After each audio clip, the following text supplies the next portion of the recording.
Hello साथियों, स्वागत है आपके अपने यूट्यूब चैनल मैथ विद हर्ष पवार में। चलिए दोस्तों, आज की वीडियो मेंसुरेशन 2D। और दोस्तों हम इसमें वीडियो में जानेंगे कि मेंसुरेशन 2D के फार्मूलों का निर्माण कैसे हुआ और दोस्तों हम इनको याद कैसे कर सकते हैं। तो दोस्तों बनी रहिएगा अंत तक इस वीडियो में। बहुत ही ज़्यादा आपको लिए इंपॉर्टेंट और बहुत ही ज़्यादा बेसिक से मैं आपको सिखाऊंगा कि एक एक फार्मूले पर मैं आपको बात करने वाला हूँ। तो आइए दोस्तों वीडियो को शुरू करते हैं।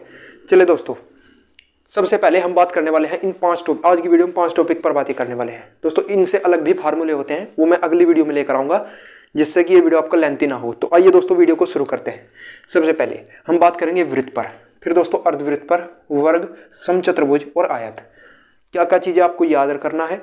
और दोस्तों जब मैं पूरा एकदम आपको ज्यामिति पढ़ा चुका हूँ, कम से कम 35 वीडियो मेरा ज्यामिति से आने वाला है, ठीक है। पूरा डिटेल, पूरा एकदम आपको बेसिक से और हाई लेवल तक करेंगे, ठीक है, जिसमें पूरा थियोरेटिकल पोर्शन होगा। 35 से 36 वीडियो केवल ज्यामिति से आने वाला है, जिसमें मैं आपको पूरा बता चुका हूँ। और फिर देखना उसके बाद ये इस पर मैं अलग से एक वीडियो अलग से लेकर आऊँगा, तो पूरा आपको डिटेल में पढ़ने वाले हैं। तो आइए दोस्तों, पहले मेंसुरेशन, बाद ज्यामिति को हम बाद में बात करेंगे। तो देखिए वृत्त में हम दोस्तों क्या क्या पढ़ना है। वृत्त मेंसुरेशन 3D का भी वीडियो मैं पहले अपलोड कर चुका हूँ। तो दोस्तों देखिए ये क्या है, वृत्त है। आपको ये क्या है दोस्तों, वृत्त है, ठीक है। वृत्त दोस्तों इसमें क्या सबसे पहले आपको क्या याद करना है। सबसे पहले इसकी सबसे बड़ी जीवा जीवा क्या होता है दोस्तों, जीवा। मान लीजिए यहाँ से यहाँ तक की लंबाई की हो, ये भी जीवा को कहा जाता है। ये भी दोस्तों जीवा होता है, ठीक है, ये भी जीवा होता है दोस्तों। ये हालांकि ये तो ज्यामिति का पार्ट है, लेकिन मैं आपको क्यों बता रहा हूँ, क्योंकि एग्जाम में आपसे पूछ लिया जाता है कि किसी वृत्त की, क्या दोस्तों, वृत्त की सबसे बड़ी जीवा। यह दोस्तों कई बार मैंने रेलवे के एग्जाम में इस पर भी क्वेश्चन देखा है कि वृत्त की सबसे बड़ी जीवा दोस्तों इसका क्या नाम होता है। इसको कहा जाता है दोस्तों व्यास। क्या दोस्तों, इसको कहा जाता है व्यास। तो सबसे पहला पॉइंट आपको क्या याद रखना है दोस्तों, वृत्त की सबसे बड़ी जीवा क्या होता है, व्यास। अब दोस्तों व्यास क्या होता है, तो आइए दोस्तों पूरा एकदम, तो पहला पॉइंट आपको क्या याद रखना है कि वृत्त की सबसे बड़ी जीवा को हम क्या कहते हैं दोस्तों, व्यास। देखिए यहाँ पर कोई भी मैं कहीं पर भी कोई लाइन खींच दूं, ठीक है, वही जीवा है। लेकिन देखिए अगर मैं इसे केंद्र मान लूं, केंद्र से इस दूरी को निकाल लूं, तो देखिए ये सबसे बड़ी जीवा है, ये भी जीवा है, और ये भी जीवा है, ये भी जीवा है। तो ये सबसे बड़ी, इससे ये कुछ छोटी होगी, फिर ये कुछ छोटी होगी, ये और छोटी। तो सबसे बड़ी जीवा कौन सी है दोस्तों, व्यास। तो आइए दोस्तों अब व्यास के बारे में थोड़ा सा बात कर लेते हैं। अब ये व्यास है क्या दोस्तों, व्यास होता है त्रिज्या का 2 गुना। देखिए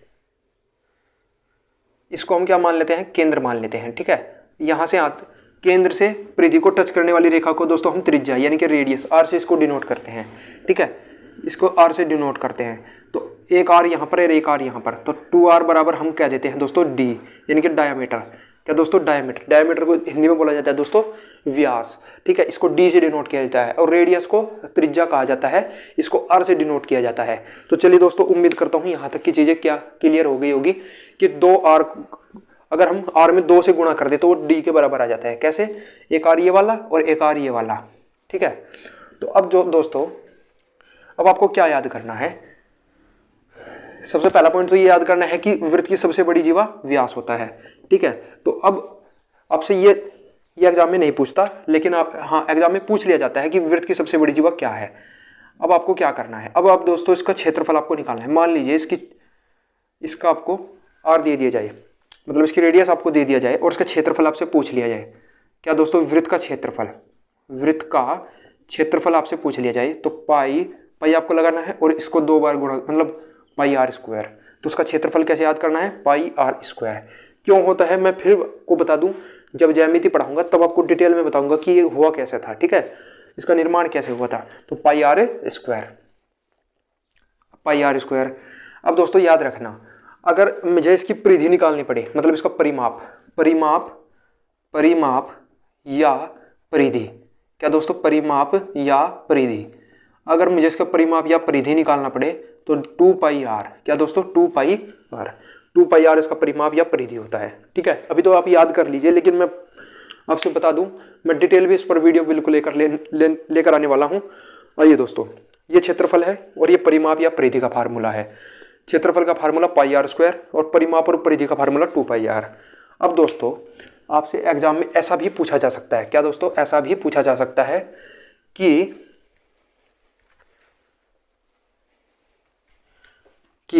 यहां से भी देखिए ये भी आर है और ये भी दोस्तों क्या है, एक आर है, ये भी एक आर है। तो आपसे एग्जाम में ऐसा भी पूछा जा सकता है कि इस वाले क्षेत्रफल का भाग ज्ञात की, मतलब ये जो क्षेत्रफल आपको दिखाई दे रहा है ये इसका क्षेत्रफल ज्ञात कीजिए, इस भाग का क्षेत्रफल ज्ञात कीजिए। दोस्तों इसी को हम क्या बोला जाता है? इसी को बोला जाता है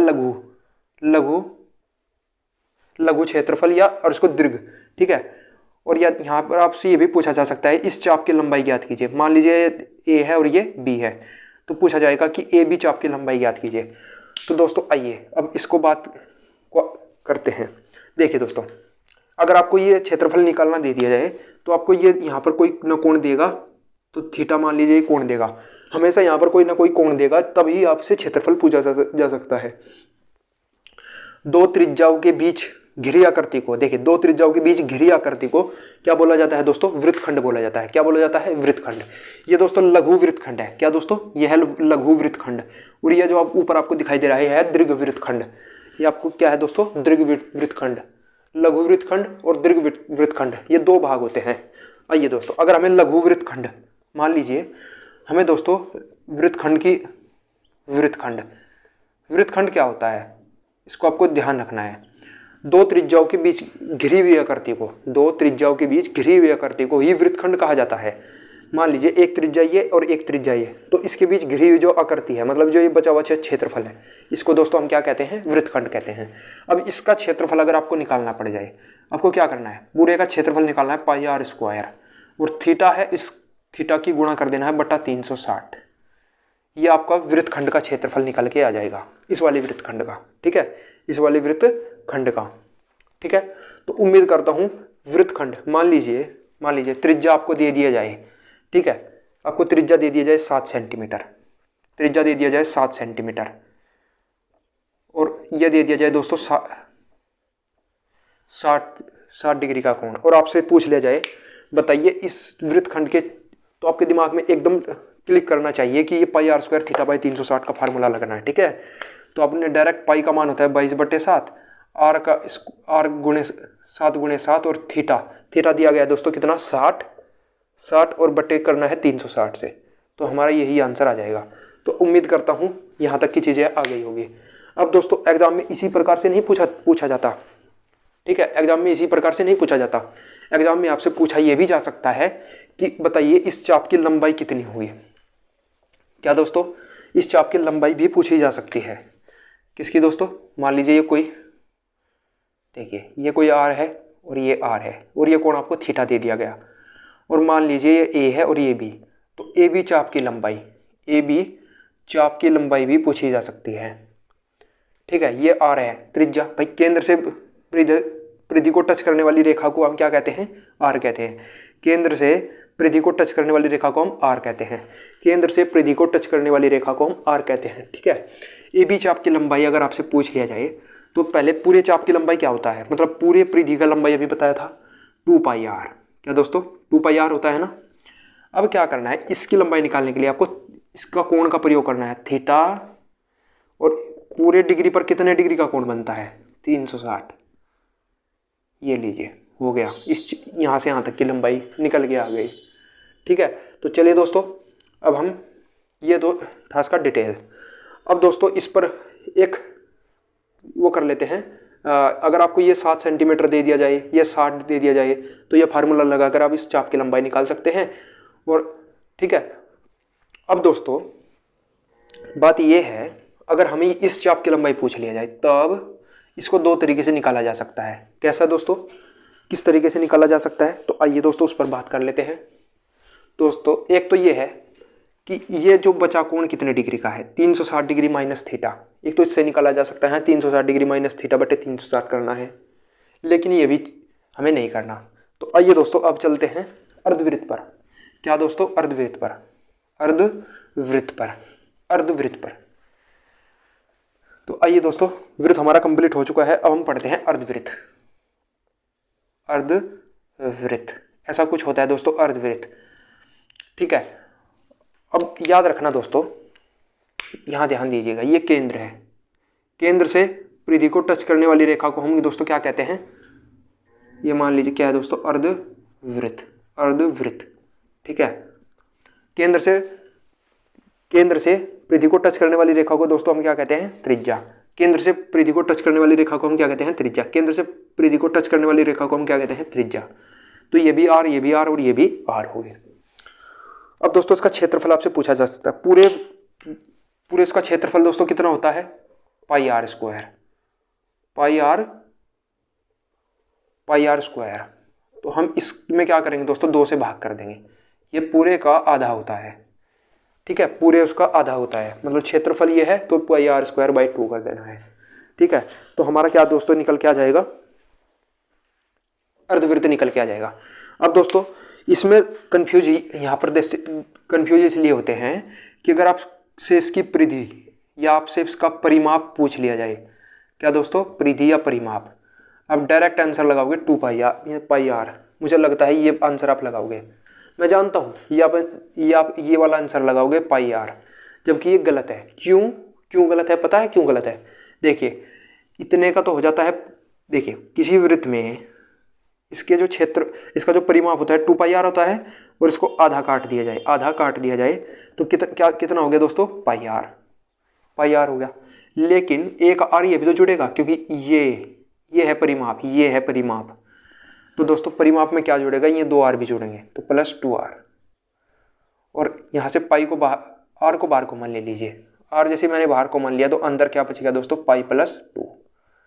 ठीक है, अब पाई का मान दोस्तों कितना होता है, 22/7। ठीक है, और प्लस दोस्तों कितना, 2। तो हम इसको याद करने के लिए तरीका क्या करेंगे, 7 दूना 14 यानी कि 36/7 आर। तो हम ये वाला तरीका याद कर लेंगे इसके बजाय। ठीक है, तो हमारा परिधि यहाँ से निकल के आ जाएगा। परिधि का फार्मूला ये है, तो डायरेक्ट आपने 36/7 और आर की गुणा कर देनी है, तो आपकी इसकी परिधि निकल के आ जाएगी। अब दोस्तों इसमें एक और चीज़ आपको याद करना है।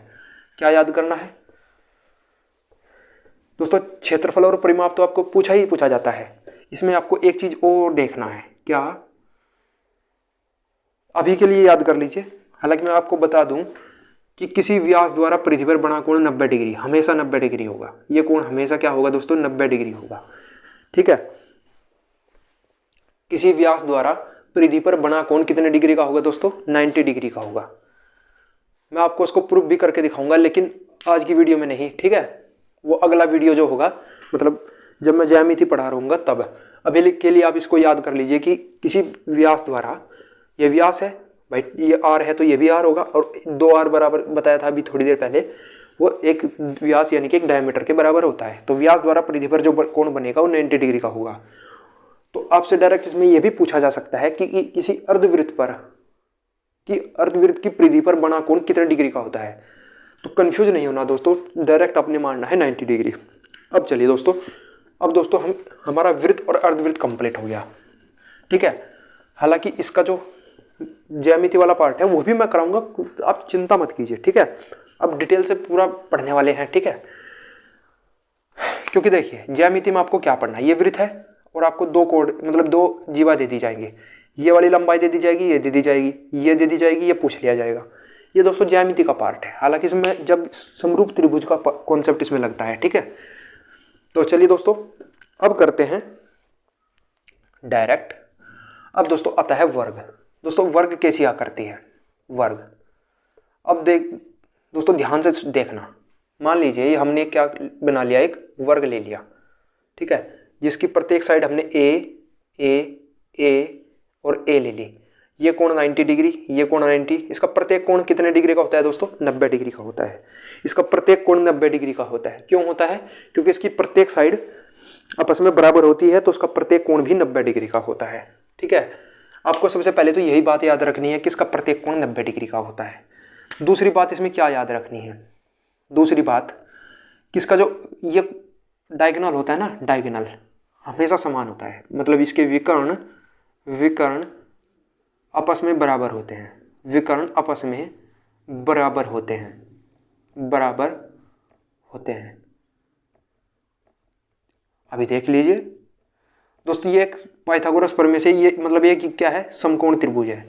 ये ए है, ये ए है, ये 90 डिग्री का कोण है, तो ये दोस्तों कितना होगा, √2a। इसी प्रकार से हम अगर यहाँ से यहाँ तक की को खींच दें, यहाँ से यहाँ तक की खींच दें, ये देखिए, तो ये भी कितना होगा दोस्तों, √2a। अब ये तो दोस्तों इसके विकर्ण आपस में 90 डिग्री पर भी समद्विभाजित करते हैं।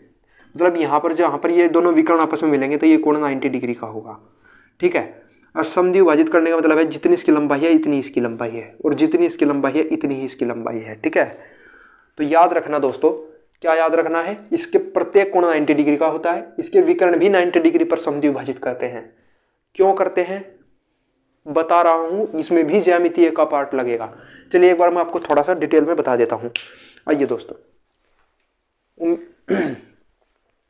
देखिए, क्यों इसके, मान लीजिए थोड़ा सा बड़ा फिगर बना लेते हैं। ये क्या है दोस्तों, एक वर्ग है, ठीक है। अब दोस्तों ध्यान देना, मैं क्या करता हूँ, इससे एक डायगोनल खींच लेता हूँ, और ये कोण अगर मान लीजिए थीटा डिग्री का है तो ये कोण भी थीटा डिग्री का होगा।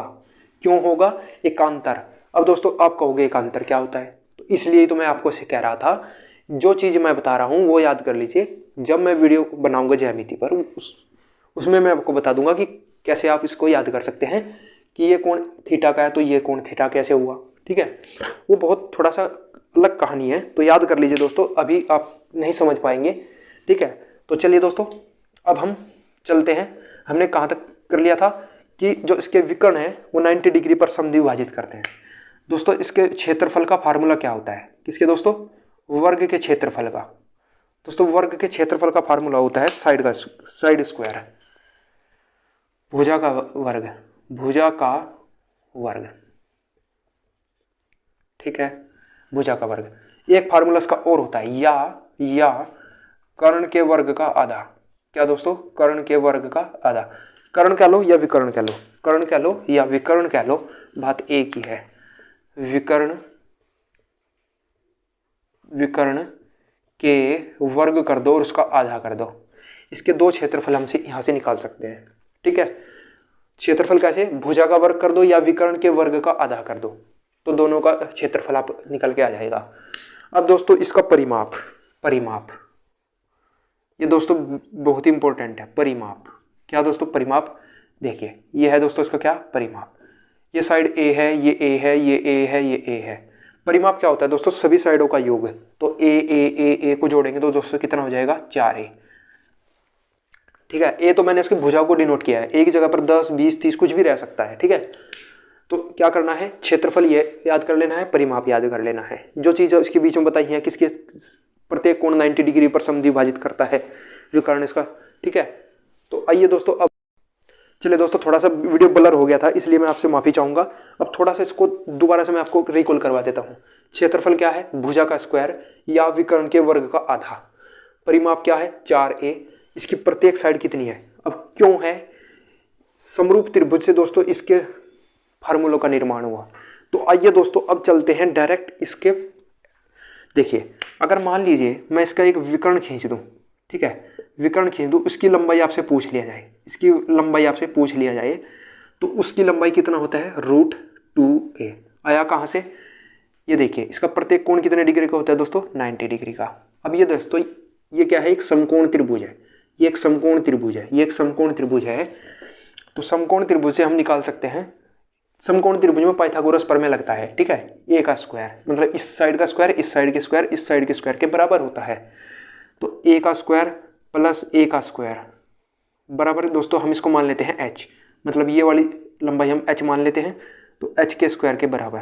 तो ए 2a स्क्वायर बराबर h स्क्वायर। हमें दोस्तों इस साइड से रूट हटाना है, ठीक है, क्योंकि हमें h का मान चाहिए, तो यहाँ पर हम रूट लगा देंगे जब, ठीक। अब क्या करेंगे, रूट के अंदर दोस्तों 2 अंदर ही रह जाएगा और a बाहर आ जाएगा, तो √2a, तो √2a। चलिए दोस्तों याद करने का तरीका भी बता चुका हूँ, निकालने का तरीका भी बता चुका हूँ। तो आइए दोस्तों अब वर्ग आपका कंप्लीट हो चुका है, लेकिन अब आपसे आ जाता है दोस्तों, अब आपका आ जाता है समचतुर्भुज। दोस्तों ये थोड़ा सा हार्ड है, ठीक है, इसको ध्यान से पढ़ना। समचतुर्भुज, इस पर हालांकि मैं अलग से वीडियो भी लेकर आऊँगा, ठीक है, जो जिसमें मैं केवल इसी की बात करूंगा। प्रत्येक आकृति पर जब कोई भी आकृति हो मैं जरूर एक एक वीडियो बनाते हुए चलूंगा, लेकिन यार अभी नहीं, जब मैं कोई ज्यामिति पढ़ा चुका हूँ तब। तो आइए दोस्तों समचतुर्भुज, और अगला वीडियो, अगले जो चैप्टर होगा वो हमारा ज्यामिति से ही संबंधित होगा। ठीक है, 35 से 36 वीडियो ज्यामिति पर आने वाला है, क्योंकि वो डिटेल में आपको पढ़ाने वाला हूँ। समचतुर्भुज दोस्तों, समचतुर्भुज क्या होता है? समचतुर्भुज याद रखना दोस्तों, क्या एक आपने वर्ग देखा है? वर्ग देखिए, ये क्या है? एक वर्ग है। इसको क्या करेंगे, इसके दोनों कोनों को पकड़कर इस प्रकार से खींच देंगे तो कुछ इस प्रकार से आपको दिखाई देगा। ठीक है,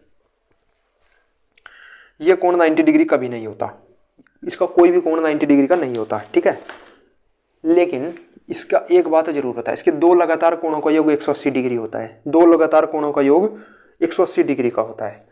मान लीजिए ये कोण अगर मैं 60 दे दूं तो ये कोण 120 का होगा, ये कोण 120 का होगा, मतलब 60 डिग्री का होगा, और ये कोण भी 120 डिग्री का होगा। तो याद रखना दोस्तों, इसके दो लगातार कोणों का योग या फिर आसन्न कोणों का योग, इसके दो लगातार कोणों का योग क्या होता है दोस्तों? देखिए, इसके दो लगातार कोणों का योग 180 डिग्री का होता है। ठीक है, दो लगातार कोणों का योग 180 डिग्री का होता है। सबसे पहला पॉइंट आपको क्या याद करना है? दो लगातार कोणों का योग, दो लगातार कोणों का योग, लगातार कोणों का योग 180 डिग्री, 180 डिग्री होता है। क्यों होता है? फिर बता रहा हूँ, ज्यामिति, ज्यामिति से सब कुछ प्रूफ होता है। ठीक है, दो लगातार कोणों का योग 180 डिग्री होता है। अभी के लिए याद कर लीजिए, मान लीजिए आपको ये कोण कल आपको ये दे दिया जाए और ये पूछ लिया जाए, तो बस आपको मान लीजिए 60 दे दिया गया तो आपने डायरेक्ट आपने मारना है 120। क्यों? क्योंकि दो लगातार कोणों का योग, ये भी 120 ही होगा। और आप एक चीज़ और देख रहे होंगे कि इसके आमने सामने के कोण आपस में क्या होते हैं? बराबर होते हैं। किसमें? समचतुर्भुज में। अब दोस्तों समचतुर्भुज, हमें तो ये चीज़ पढ़नी है क्योंकि ये तो ज्यामिति का भाग है।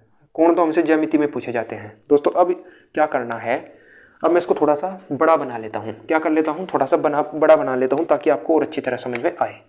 आइए दोस्तों,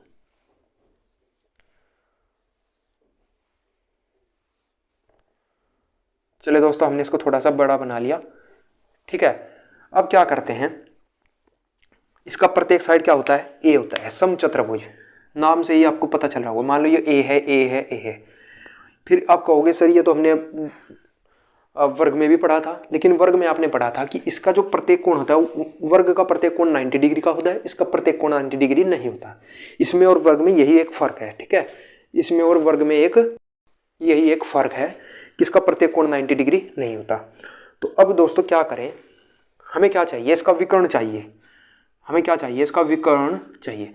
अब आपको क्या याद रखना है, इसके विकर्ण आपस में 90 डिग्री पर समद्विभाजित करते हैं, मतलब समद्विभाजित करते हैं। ये विकर्ण इसके बराबर, अगर मान लीजिए ये विकर्ण अगर x का है तो ये x/2 का होगा, तो ये x/2 का होगा।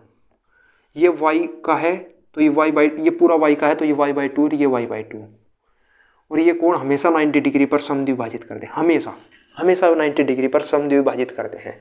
तो याद रखना इसके विकर्ण, ठीक है, विकर्ण क्या करना है, इसके विकर्ण जो है 90 डिग्री पर समद्विभाजित करते हैं। दोस्तों हमें इसका परिमाप चाहिए।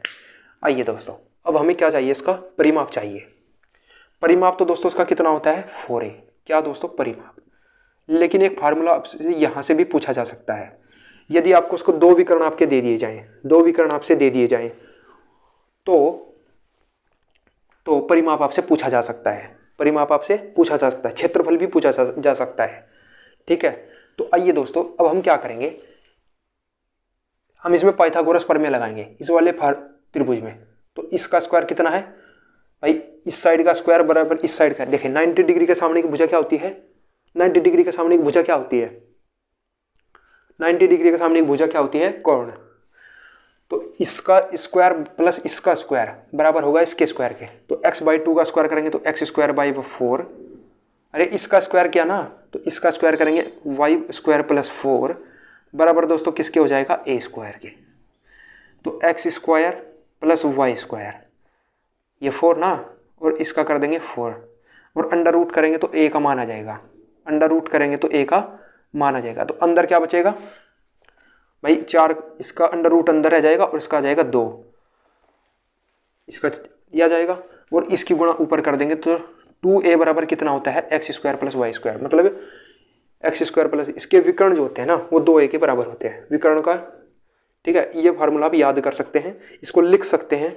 आइए दोस्तों, अब हमने इसको देख लिया, अब चलते हैं दोस्तों इसके थोड़े से एक और फार्मूले पर जो इसके क्षेत्रफल आपसे पूछा जा सकता है। क्षेत्रफल आप किस प्रकार से इसको याद कर सकते हैं, तो आइए दोस्तों चलिए। आइए दोस्तों, अब हम इसके दो क्षेत्रफल है, क्षेत्रफल के 2 फार्मूले हैं। ठीक है, क्षेत्रफल के क्या हैं दोस्तों 2 फार्मूले, मैं बिल्कुल आपको डिटेल से पढ़ाने वाला हूँ, पूरा एकदम डिटेल से। क्षेत्रफल के 2 फार्मूले हैं।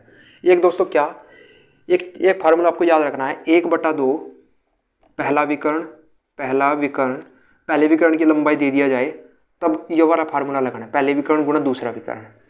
एक तो दोस्तों ये फार्मूला आपको याद करना है, आया कहाँ से फिर बता रहा हूँ, फिर आपको ज्यामिति का भाग यानी कि आपको त्रिभुज पढ़ाना पड़ेगा, तब ये फार्मूले का निर्माण आप कर सकते हैं।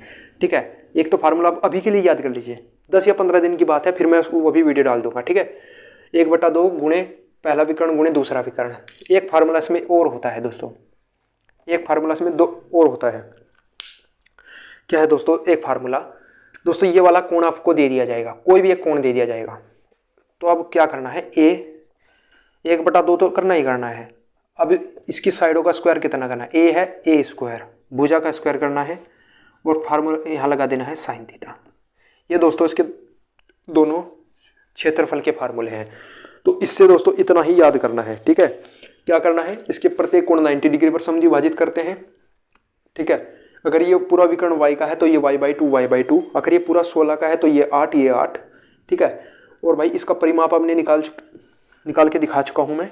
क्या दोस्तों, जो भुजा होगा 2 गुणे भुजा, क्या दोस्तों 2 गुणे भुजा, ये फार्मूला भी आपको याद कर लेना है। किसके बराबर होगा दोस्तों, √x² + y²। यहाँ पर x क्या है दोस्तों, ये वाला विकर्ण, और y क्या है दोस्तों, ये वाला विकर्ण। तो ये वाला विकर्ण और ये वाला विकर्ण को इस वाले विकर्ण का योग करके और इस वाले विकर्ण का योग करके 2 गुणा भुजा कर देना, तो ये है दोस्तों इसके, या फिर इस 2 को इसके नीचे ले आना तो भी भुजा आप निकाल सकते हैं, और भुजा से आप कुछ भी फाइंड आउट कर सकते हैं। तो चलिए दोस्तों, आज की वीडियो में इतना ही, और भाई मिलते हैं दोस्तों अगली वीडियो में, तब तक के लिए धन्यवाद। अगर दोस्तों मैं इसमें पढ़ाने वाला था आपको आयत के भी कुछ भाग हैं, लेकिन दोस्तों वीडियो थोड़ा सा लेंथी ना हो, इसलिए मैं इस वीडियो को यहीं पर समाप्त करता हूं। और दोस्तों मिलते हैं अगली वीडियो में, तब तक के लिए धन्यवाद। और दोस्तों बहुत ही ज़्यादा बेसिक से हम पढ़ने वाले हैं। ठीक है, बहुत ही ज़्यादा बेसिक से पढ़ने वाले हैं। भाई चैनल पर अगर नए हो तो जाकर के सब्सक्राइब कर देना, और वीडियो को लाइक नहीं किया तो भाई लाइक कर देना, और दोस्तों बताना इस वीडियो को आपको ये कैसा लगा। और ठीक है, और मिलते हैं दोस्तों अगली वीडियो में, तब तक के लिए धन्यवाद। जय हिंद, जय भारत। और भाई चैनल को सपोर्ट जरूर करना।